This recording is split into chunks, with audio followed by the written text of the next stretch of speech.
May 28 menstrual hygiene day ആയിരുന്നു. ഞാൻ പണ്ട് കൗൺസിലിംഗ് ക്ലാസ് ഒക്കെ എടുക്കാൻ പോകുന്ന സമയത്ത് ഹെൽത്ത് എഡ്യൂക്കേഷന്റെ ഭാഗമായിട്ട് പെൺകുട്ടികളോട് ആലോചിക്കുന്ന ചോദ്യം ഉണ്ടായിരുന്നേ, നിങ്ങൾ രാവിലെ സ്കൂളിൽ വന്നു കഴിഞ്ഞാൽ എപ്പോഴാണ് പാഡ് ചേഞ്ച് ചെയ്യണേന്ന്. എനിക്ക് തോന്നുന്നു മുക്കാ ഭാഗത്തോളം പെൺകുട്ടികളും പാഡ് ചേഞ്ച് ചെയ്യാന്ന് പറയുന്നത് രാവിലെ വെച്ചിട്ട് വന്ന പാഡ് വൈകുന്നേരം തന്നെയാണ് വീട്ടിൽ പോയതിനു ശേഷം പാഡ് ചേഞ്ച് ചെയ്യുന്നത്. 4 മണിക്കൂർ കൂടുമ്പോഴെങ്കിലും നമ്മൾ നമ്മുടെ പാഡ് ചേഞ്ച് ചെയ്യാൻ പ്രത്യേകം ശ്രദ്ധിക്കണം.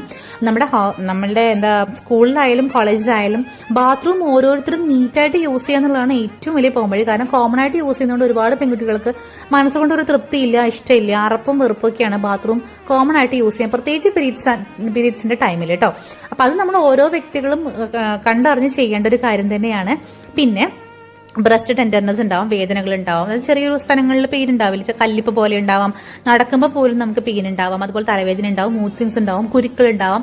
ഇതെല്ലാം കോമൺ ആണ്. പീരീഡ് സ്റ്റാർട്ട് ചെയ്ത് കഴിഞ്ഞതൊക്കെ പതുക്കെ ആയിട്ട് നമുക്ക് കുറയുന്നതായിട്ടും കാണാം കേട്ടോ. അത് ടെൻഷൻ കാര്യമൊന്നുമില്ല.